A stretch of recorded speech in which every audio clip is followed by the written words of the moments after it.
নমস্কার বন্ধুরা, আহারে বাহার রান্নাঘরে আপনাদের সবাইকে স্বাগত জানাই। আজ আমি শেয়ার করব সজনে ডাঁটার দুর্দান্ত স্বাদের একটা নিরামিষ রেসিপি।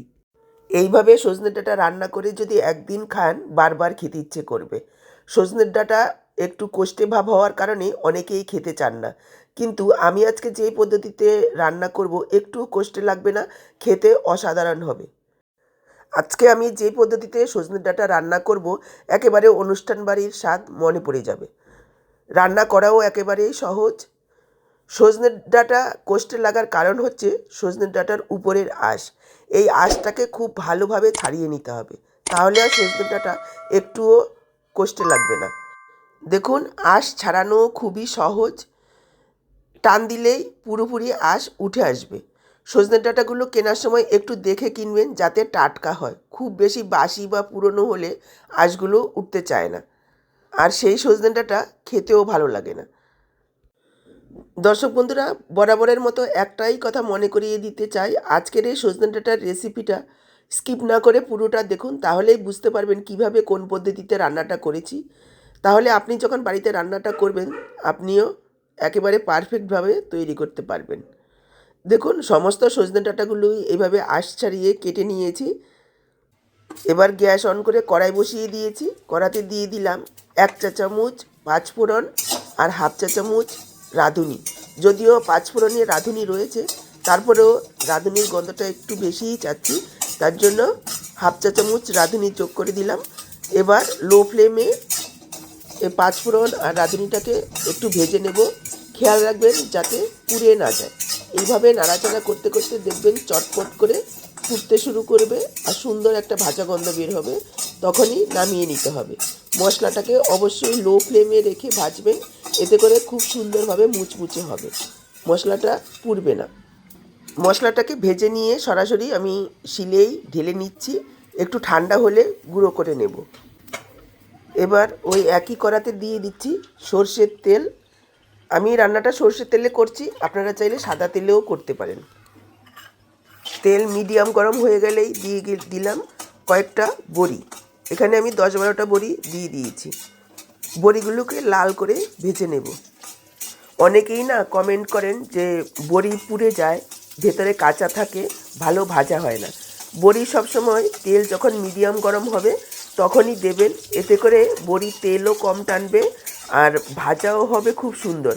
আর খুব বেশি তেল যখন গরম হয়ে যাবে যদি তখন বড়িটা দেন, সাথে সাথে উপরে রং চলে আসবে আর ভেতরে কাঁচা থাকবে। সেই বড়িগুলো ভাজার পর খেতেও ভালো লাগবে না। বড়িগুলো সবসময় মিডিয়াম লো ফ্লেমে রেখে ভাজলে ভেতর পর্যন্ত খুব ভালোভাবে ভাজা হয়। দেখুন, লাল করে বড়িগুলোকে ভেজে তুলে নিলাম। এবার দিয়ে দিচ্ছি উচ্ছে। এখানে আমি 3টে উচ্ছে এইভাবে লম্বা লম্বা করে কেটে নিয়েছি। উচ্ছের বীজগুলো যেহেতু কচি, সেজন্য আমি আর বীজগুলো ফেলিনি। যদি আপনাদের উচ্ছের বীজগুলো খুব শক্ত হয় তাহলে ফেলে দেবেন। এবার উচ্ছেগুলোকে একেবারে লাল করে ভেজে নেব। দিয়ে দিলাম একটু লবণ। 2-3 মিনিট সময় লাগবে।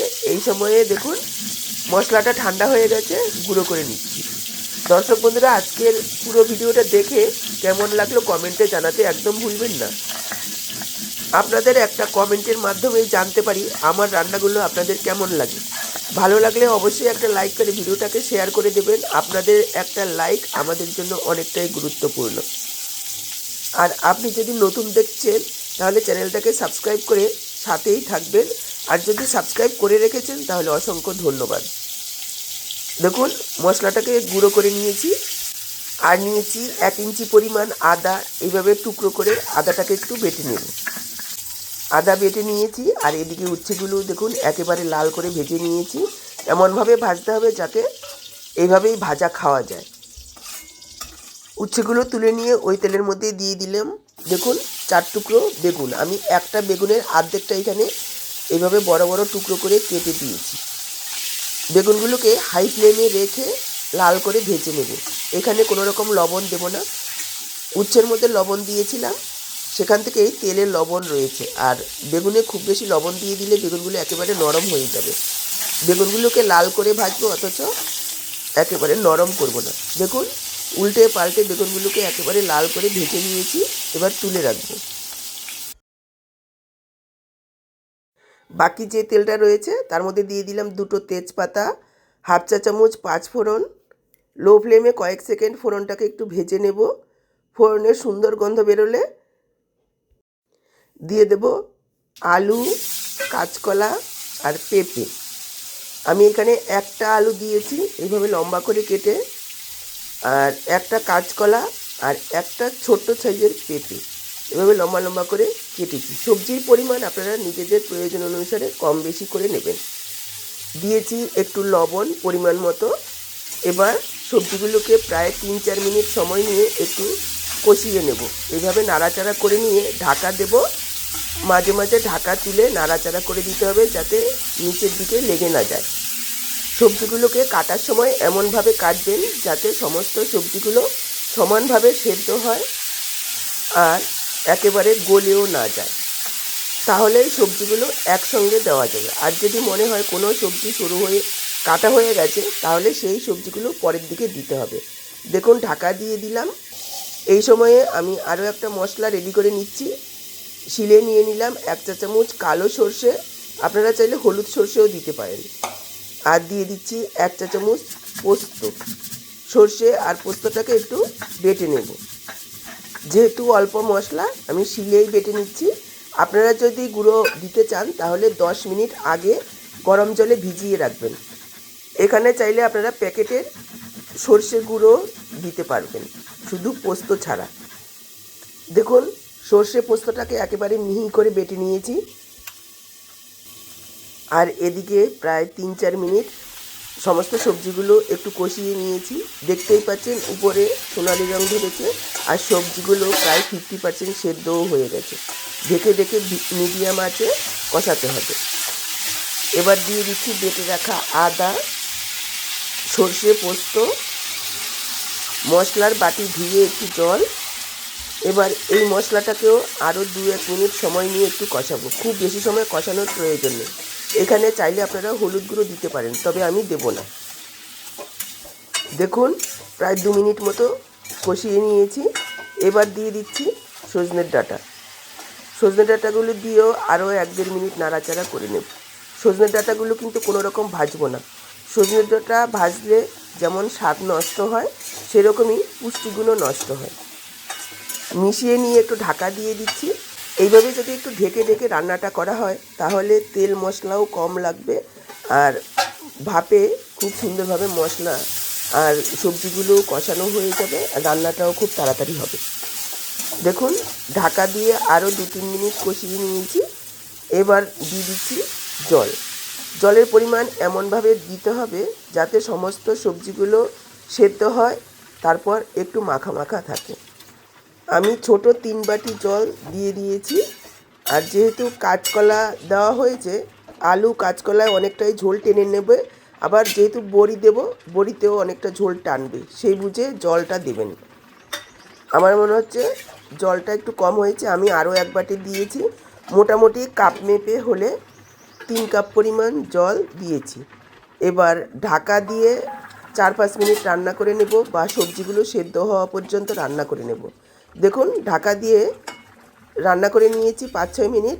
সমস্ত সবজিগুলো খুব সুন্দরভাবে সেদ্ধ হয়ে গেছে। সবজিগুলোকে এমনভাবে সেদ্ধ করবেন যাতে টিপ দিলে ভেঙে যায় অথচ গলে না যায়। সজনে ডাঁটা বেশি সেদ্ধ করলে গলে একেবারে ঘাটা ঘাটা হয়ে যাবে, ভালো লাগবে না খেতে। এবার দেখুন দিয়ে দিলাম ভেজে রাখা বেগুন, উচ্ছে আর বড়ি, আর দিয়ে দিলাম 1.5 চা চামচ চিনি। মিষ্টিটা আপনারা স্বাদ অনুযায়ী যোগ করবেন। এটা স্বাদ একটু মিষ্টি একটু তেতো ভাবের হবে। আর দিয়ে দিচ্ছি ছোট 1 বাটি পরিমাণ দুধ। দুধের পরিমাণ আপনারা চাইলে কম বেশি করতে পারেন। যদি দুধ বেশি দিতে চান তাহলে জলের পরিমাণ আরও কমিয়ে দেবেন, তবে সেক্ষেত্রে কিন্তু অনেক বেশি রিচ আর ঘন হয়ে যাবে।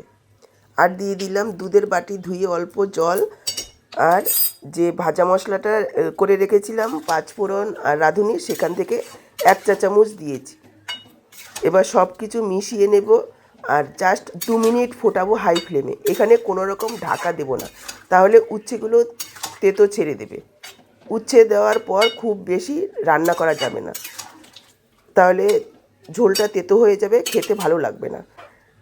এবার যখন ঝোলটা ফুটে উঠেছে দিয়ে দিলাম 1 চা চামচ ঘিটা পুরোপুরি অপশনাল, তবে দিলে খেতে ভালো লাগবে। আমার মনে হচ্ছে এখানে লবণটা একটু কম হয়েছে, স্বাদ অনুযায়ী আমি আরও একটু লবণ দিয়ে দিলাম। এই সময় একটু চেখে দেখে লবণটা দিয়ে দেবেন। এবার দেখুন আমি 2 মিনিট হাই ফ্লেমে ফুটিয়ে নিয়েছি নাড়াচাড়া করে। এখন একটু পাতলা মনে হলেও ঠান্ডা হওয়ার সাথে সাথে কিন্তু অনেকটাই শুকনো বা ঘন হয়ে যাবে। এভাবেই নামাতে হবে। তৈরি হয়ে গেছে অনুষ্ঠান বাড়ির স্বাদে সজনের ডাঁটা দিয়ে শুক্তোর রেসিপি। দেখলেন তো বন্ধুরা, কত সহজে অনুষ্ঠান বাড়ির শুক্তো রান্না করা যায়। অথচ অনেকেই নাম শুনলেই ভয় পায় যে অনুষ্ঠান বাড়ির শুক্তো কীভাবে কী মশলা ব্যবহার করে রান্না করে। এটাই হচ্ছে অনুষ্ঠান বাড়ির শুক্তোর আসল রেসিপি। এইভাবে একবার রান্না করে খেয়ে দেখুন আর কমেন্টে জানান যে আপনাদের শুক্তোর টেস্টও কি একেবারে পারফেক্ট অনুষ্ঠান বাড়ির মতো হয়েছে। এরপর আপনারা নিরামিষ কোন রেসিপিটা দেখতে চান কমেন্টে জানাতে পারেন, অবশ্যই আমি করার চেষ্টা করব। আজকের এই সজনে ডাঁটা দিয়ে শুক্তোর রেসিপিটা যদি ভালো লাগে বরাবরের মতন একটা লাইক করে ভিডিওটাকে শেয়ার করে দেবেন। আর ইউটিউব থেকে যদি নতুন দেখছেন চ্যানেলটাকে সাবস্ক্রাইব করে সাথেই থাকবেন। আর ফেসবুক পেজ থেকে দেখে থাকলে পেজটাকে ফলো করবেন। তাহলে আজকে এখানেই বিদায় নিচ্ছি, আবার দেখা হবে নতুন কোনো রেসিপির সাথে। সবাই ভালো থাকবেন, সুস্থ থাকবেন।